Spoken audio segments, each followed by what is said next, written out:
I've been using Samsung Galaxy S25 Ultra for more than 3 months now. Let's break it down. How was my experience?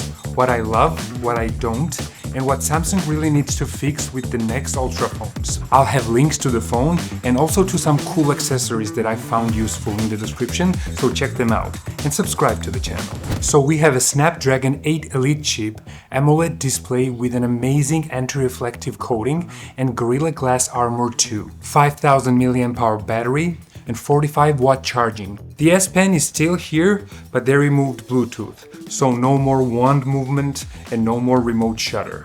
One UI 7 is refined, fast, and honestly one of the best Android experience out there right now. Smooth animations, colorful icons, and if you're an Android user, then you probably like customization, and One UI 7 has a lot of new features. On the home screen, you can change icon sizes and remove labels. I used to do it from Nova Launcher, but no need for third-party launchers anymore. And you can have this clean look without texts. Now you can also expand folders on the home screen, finally. The Quick Settings panel and Notifications panel are now separate. Swiping down from the right corner, you get to Quick Settings, and swiping down from anywhere else gets you notifications. If you don't like it this way, then you can change it back as it was previously. Notifications and Quick Settings together. I didn't change it back to the old version. I thought I'd get used to the separate version, but gotta say, 3 months of use and I still get them mixed up sometimes. But I'm not giving up. Quick Settings panel is much more customizable now. On the app screen, search bar is on the bottom now instead of the top, so you can reach easier, especially if you have a big phone like this one. But the search results still pop up on the top, so it defeats the purpose in my opinion. So if we could change that too, would be great. You can change widget shapes like this clock shape or gallery widget into many different shapes. Speaking of the gallery widget, you can change shapes of the widget on the lock screen. And it also supports PNG images on the lock screen and home screen, so you can have the transparent images as widgets. Another new feature on the lock screen is that you can reposition the clock and you can even change the thickness of the numbers. There are lots of new features on One UI 7. I won't get through all of them here, of course, but if you want a separate video in detail about new features, let me know in the comments. Let's start with the good. New design with rounded corners is great.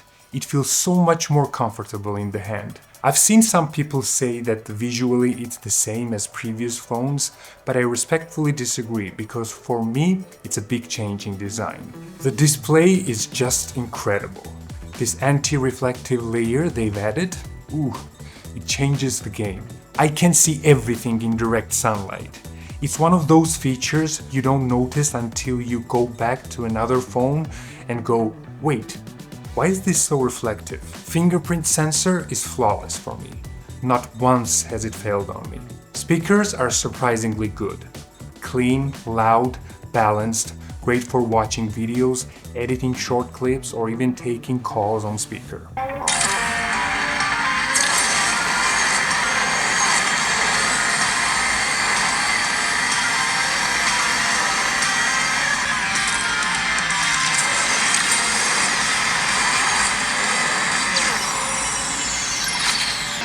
There is one particular camera I fell in love with, and after years of using it, I still think it's one of the best cinema cameras. On the body, microphone and headphone jack, full-size HDMI port, 12-volt charging port, USB-C for external recording, and mini XLR port for audio. Now next one is subtle, but I really appreciate it. Samsung updated the Now Playing bar or Now bar. It finally shows all media. Doesn't matter what app I'm coming from.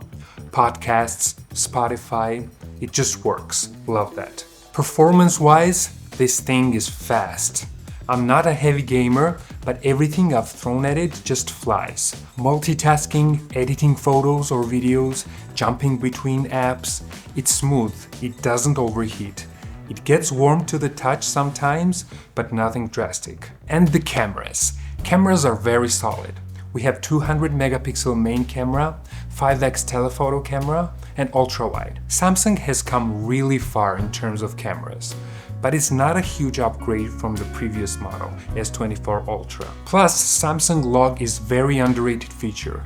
Great sharpness, great colors, and it doesn't need much tweaking in post. I only change color space transform for Samsung and maybe tweak brightness, and all my custom node trees look great.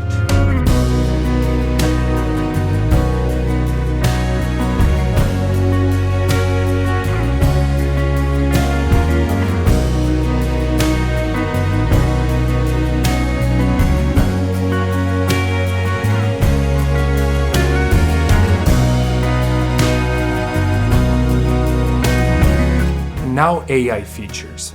I don't use the majority of them on daily basis, but the ones I use often are Interpreter, Photo Assist, and Gemini. The Interpreter is very useful for me, and it works fine. It understands most of normal speech in foreign languages and translates it. But when people use slang in their language, then the results may be hilarious sometimes. Photo Assist has helped me a few times, especially Eraser tool. And Gemini has completely replaced Google search for me. It's so great, I use it every day. Now you can share a screen or even your camera feed to Gemini Live and it can see everything. It's so cool and a bit scary. First, we need to call Gemini. Then we go here, and here, share camera. And now we're sharing camera feed. Hello, Gemini. So, what am I holding right now? That's Tanjiro Kamado from Demon Slayer. Are you a fan of the show? Yes, I am actually. And what am I holding right now? That looks like a camera lens. Are you into photography? Yeah, specifically what lens is this? That's a Helios 44-2 lens. It's a classic vintage lens known for its swirly bokeh effect.